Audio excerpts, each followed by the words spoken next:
Islam is a collection of teachings and practices that were common in Arabia during the time of Muhammad. Islaamummaan barumsaa fi gochaawwan bara Muhammad Arabiyaa keessatti baramoo turan walitti qabamedha. Gosa Yihuudoota Arabiyaa keessa turan kan waaqa tokko qofa waaqeffachuu lallabaa turan baay'eetu ture. Yihuudoonni kun Tooraa dabalatee seenaawwan Taalmuudii fi maddoota biroo keessatti galmeeffaman baay'ee qaba turan. Seenaawwan maddoota dabalataa kana keessa jiran baay'een isaanii namoota kitaaba qulqulluu irratti kan hundaa'an ta'us kan uumamanidha. Fakkeenyaaf Ibraahim ibidda keessaa ba'uu isaa, simbirroon qaayiliin akkamitti obboleessa isaa akka awwaalu barsiisuu isaa yookiin Suleymaan bineensota waliin dubbachuu isaa. Muhammad seenaawwan kana dhaga'eera amma ammoo Quraana keessatti argamu. Akkasumas waa'ee Yesuusii fi Maariyaam irratti barumsa dogoggoraa gareewwan kiristaanaa tokko tokko biratti baramee ture. Seenaa Yesuus yeroo dhalatutti dubbachuu isaa, Yesuus simbirroo dhoqqee irraa hojjetamanitti lubbuu deebisuu isaa, Maariyaam muka timiraa jalatti da'uu isheetii fi kan kana fakkaatan. Seenaa barreessaan addunyaa kana irra jiru tokko illee seenaawwan kun dhugaa ta'uu isaanii hin amanan. Garuu jaarraa torbaffaa keessa Arabiyaa keessatti baay'ee beekamu turan. Muhammad seenaawwan kana dhaga'ee amma ammoo Quraana keessa jiru. Suura 18 keessatti Allah akka nutti himutti Zulqarnaayin yookiin maqaa Arabaa Aleksaandariyaa guddichaaf kenname gara dhiyaatti fagaatee deemuun bakka aduun itti lixxu argate jedha. Kun seenaa bara Muhammad baay'ee beekamaa ture. Muhammad dhaga'ee amma ammoo Quraana keessa jira. Quraanni Aleksaandariyaa guddichi musliima amanamaa ture jedha. Garuu seenaa irraa akka hubannutti inni guutummaatti waaqa tolfamaa waaqeffata ture.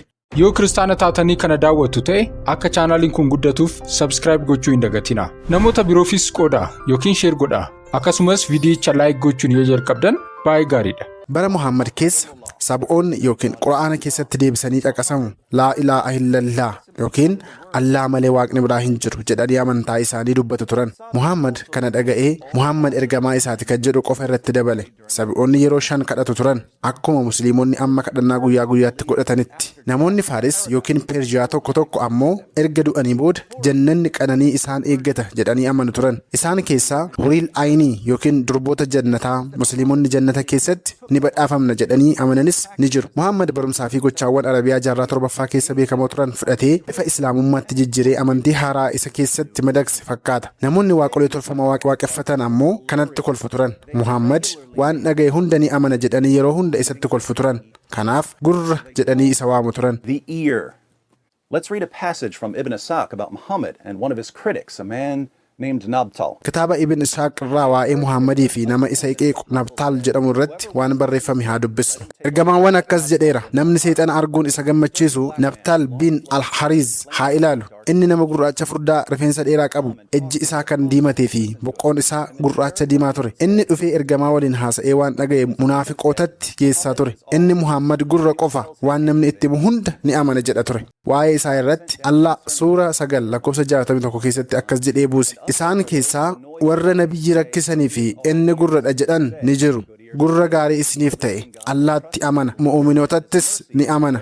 Isin keessaa warra amananiif rahaamata jedhi. Warra ergamaa Allah rakkisaniif adaba laalessaa ta'etu jira. So the pagans could tell that Muhammad was simply adopting stories and practices for Islamic purposes. Kanaafuu namoonni waaqolee tolfamaa waaqeffatan Muhammad seenaawwanii fi gochaawwan gara islaamummaatti jijjiiraa akka ture hubachuu danda'u turan. Waan nama dinqisiisu miti. Hajjiin yookiin godaansi waggaa gara Makkaa gochaawwan waaqolee tolfamaaf sanama waaqeffachuun kan guutamedha. Yeroo hajjii musliimonni Ka'aabaa mana akka kiyyuubitti ijaarame kan isaan gara isaatti kadhatan naanna'u, dhagaa gurraacha ni dhungatu, akkasumas tulloota saafaa fi marawaa jidduu ni fiigu. Gochaawwan kana eessaa fidan? Otoo Muhammad Makkaa hin qabatin dura Ka'aabaan jiddu galeessa waaqeffannaa tolfamaa Arabiyaa ture. Ka'aabaan waaqolee tolfamaa yookiin sanaamota 360 naanneffamee ture. Saahii al-Bukaahirii 2478 Abdullahi bin Mas'uud irraa akka gabaafametti nabiyyichi Makkaa gale yeroo sana Ka'aabaa naannoo sanaamota 360 ture. Inni ulee harkaa qabuun sanaamota sana waraanaa akkas jechaa ture. Dhugaan yookiin islaamummaan dhufeera. Somni yookiin seexannii fi waaqeffannaan tolfamaa badeera jedhi. Kun yeroo Muhammad to'annoo Ka'aabaa harkatti galfatedha. Garuu maaliif mana waaqolii tolfamaa to'ate? Jiddu galeessa waaqeffannaa Islaamaa godhe. Hunda dura waan tokko haa yaadan. Waggoota dura yeroo Muhammadii fi hordoftoonni isaa Makkaa turan, isaan gara Yerusaalemitti garagalanii kadhatu turan. Waaqeffannoo tolfamoon garuu gara Ka'aabaatti garagalu turan. Musliimonni akkuma Yihuudotaa gara Yerusaalemitti kadhatu turan. Yoo barbaadde Ka'aabaa fi Yerusaalem wal qixxeessitee gara lameenittuu garagaluu dandeessa turte. Garuu qiblaan inni gara isaatti kadhatan Yerusaalem ture. Yeroo Makkaa ture Muhammad Yihuudoonni akka raajiitti na fudhatu jedhee yaadee ture. Garuu yeroo hawaasni musliimaa gara Madiinaatti godaane Yihuudoonni Muhammad raajii sobaa ta'uu isaa battalumatti hubatan. Sababni isaas isaan tooraa beeku turan. Muhammad garuu seenaawwan dhaga'e qofa beeka. inni gurra qofa akka ture yaadadhaa.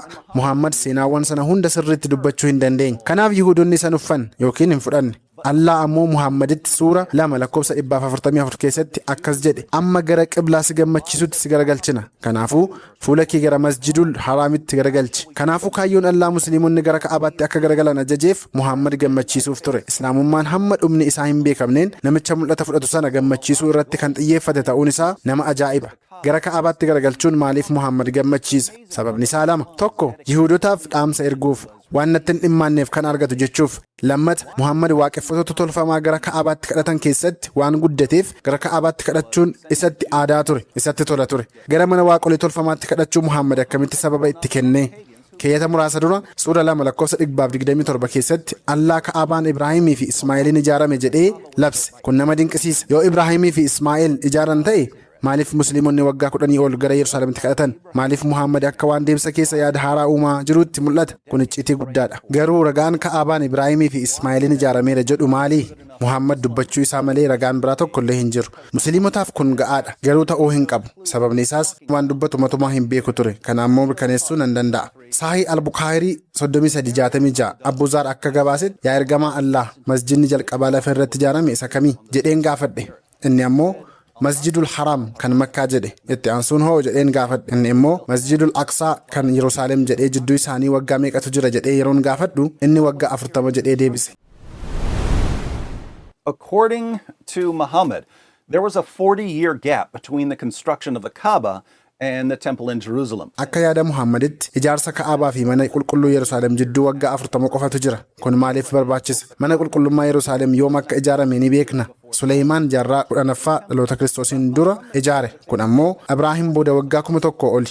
Yoo Ibraahim Ka'abaa ijaare ta'e Suleymaan mana qulqulluu Yerusaalem ijaaruu isaa waggaa 1000 dura ijaare jechuudha. Garuu Muhammad waggaa 40 qofatu jidduu jira jedhe. Kanaaf hiriyoota keenya musliimota gaafachuu qabna. Ibraahimii fi Ismaa'eel maashinii yeroo yookiin taayim maashin eessaa fidan? Yoo maashinii yeroo hin qaban ta'e Muhammad dogoggoreera. Waan inni ijaarsa Ka'abaa irratti dubbatus amanuu hin dandeenye. Seenaa Muhammad waa'ee Ibraahim, Ismaa'eelii fi Ka'abaa irratti uume yoo dhiisne ragaan qabnu hundi kan nutti himu musliimonni mana waaqolii tolfamaatti sagadaa jiru. Godaansa mana waaqolii tolfamaa godhaa jiru. Mana waaqolii tolfamaas naanna'aa jiru. Akkasumas maaliif musliimonni Ka'abaa naanna'u? Waaqeffattoonni tolfamaas Ka'abaa naanna'u turan. Maaliif akkas godhu? Hayyuun musliimaa fi hiika Quraanaa Yusuf Alii ibsa Quraanaa isaa keessatti waa'ee waaqeffannaa tolfamaa durii irratti dabalataan barreesseera akkas jedha. Aduun, baatiinii fi pilaanetoonni 5 hundi waaqolee lubbuu qabanitti yookiin waaqolee dhiiraa fi dubartiif fakkeeffamu turan. The ancients knew about the stars and constellations. Namoonni durii urjiiwwan beeku turan. Akkasumas wantoota samii 7 ofiin socho'an aduu, baatii, meerkurii, Veenas, Maarsii, Jupiterii fi Saatarnii ni beeku turan. Teleeskooppii waan hin qabneef pilaanetota biroo hin beekan turan. Akka waaqeffattoota tolfamaatti wantoonni samii 7 kun lafatti naanna'u jedhamee amanama. Tokkoon isaanis waaqolii tolfamaa dhuunfaa waliin walitti hidhatu. Maaliif waaqeffattoonni tolfamaa Makkaa Kaabaa yeroo 7 naanna'u turan? Waaqolii pilaanetota 7 kan lafa naanna'u jedhanii amanan sana kabajuu fi waaqeffachuuf. Kun guutummaatti waaqeffannaa tolfamaadha. Garuu amma gochi waaqeffannaa tolfamaa kun utubaawwan Islaamummaa 5 keessaa tokko ta'eera. Garuu mihaa tilmaamu. Yoo waaqeffannaa tolfamaa fakkaate, yoo akka waaqeffannaa tolfamaa deemee fi yoo akka waaqeffannaa tolfamaa dubbate, inni dhoksaatti waaqa tokko waaqeffachuu qulqulluu jechuudha. Yeroo Ka'abaa deeman musliimonni hamma danda'an dhagaa gurraacha dhungachuuf yaalu. Kun nama kofalchiisa. Waaqeffattoonni tolfamaa Arabiyaas dhagaa waaqeffatu turan. Sahih al-Bukhaarii 4376 Abburaaja al-Uttaaridii akka gabaasetti nuti dhagaa waaqeffachaa turre. Yeroo dhagaa isa jalqabaa irraa wayyu argannu isa jalqabaa gannee isa haaraa fudhanna turre. Dhagaa yoo dhabna ammoo biyyootti walitti qabnee hoolaa itti himnee irratti mirginee sana naannofna yookiin tawaaf goona jetturre. Yeroo ji'i Rajaab dhufu gocha waraanaa ni dhaabna turre. Ji'a kana irraa buqqiftuu sibiilaa jennee waamna. Sababni isaas ji'a Rajaab keessa sibiila eeboo fi xiyyaa keenya irraa buqqisnee ganna turre. What did the pagans worship? A stone. Waaqeffattoonni tolfamaa maal waaqeffatu turan? Dhagaa. Dhagaa sana ammoo dhagaa fooyya'aadhaan jijjiiru turan. Adeemsi kun yoom dhaabbata? Yeroo dhagaa hunda caalu dhagaa gurraacha Ka'abaa irra jiru bira gahamedha. waaqeffattoonni tolfamaa kanuma godhu turan. Musliimonni hoo yeroo ka'aabaa gahan maal godhu? Dhagaa gurraacha dhungatu. Akka waan musliimonni nuti hamma danda'amuun sanama waaqeffachuu barbaanna garuu ammayyuu waaqeffattoota sanamaa miti jedhanii dubbatanitti wanti nama ajaa'ibu namoonni Muhammad waliin turan illee dhagaa gurraacha dhungachuun sanama waaqeffachuu ta'uu isaa ni hubatu turan. Garuu Muhammad waan godheef qofa isaanis ni godhu turan. Sahih al-Bukhari 1597 keessatti akkas dubbisna. Abbaas bin Rabi'aa akka gabaasetti Umar dhagaa gurraacha bira dhufee dhungatee akkasis jedhe ati dhagaa nama hin miinee fi nama hin fayyanne ta'uu kee shakkii malee nan beeka. Otoo ergamaan Allah si dhungatu arguu baadhee ani sin dhungadhu ture. Kun Umar khaliifaa lammataati. Inni sanama waaqeffattoota tolfamaa akka dhagaa gurraachaa kana dhungachuu akka hin qabne beekus Muhammad waan godheef qofa godhe. Garuu hajii keessa sanama waaqeffannaa kan biraatu jira. Waaqeffattoonni tolfamaa yeroo Makkaatti godaanan tulloota Safaa fi Marwaa jidduu ni fiigu turan. Isaan waaqolii tolfamaa kabajuuf jecha achi fiigu turan. Yusuf Ali suura 2:158 irratti yeroo ibsu tulloonni kun yeroo ammaatti magaalaa Makkaa keessatti liqimsamanis kanaan dura waaqeffattoonni tolfamaa waaqolii dhiiraa fi dubartii achi kaa'anii turan jedha. Kunis Musliimota jalqabaan fufachiisa ture.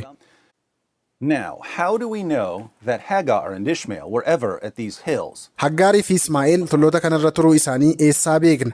Muhammad waan dubbateef qofa namicha Ibraahimii fi Suleymaan jidduu waggaa 40 qofatu jira jedhee fi Aleksaandariyaa guddicha Musliima jedhe sanatti amannaa? Kun ragaa seenaa hunda caalaa amanamummaa hin qabnedha. Garuu waan dhugaa ta'e maal beekna? Waaqeffattoonni tolfamaa akka waaqeffannaa sanamaatti achi fiigu turan. Musliimonni jalqabaas kana ni beeku turan. Sahih al-Bukhari 3847 Ibn Abbas akka jedhetti tulloota Safaa fi Marwaa jidduu fiiguun sunnaa yookiin gocha nabiyyii hin turre. Namoonni biraa jaahiliyyaa yookiin wallaalummaa keessa qofa achi fiigu turan.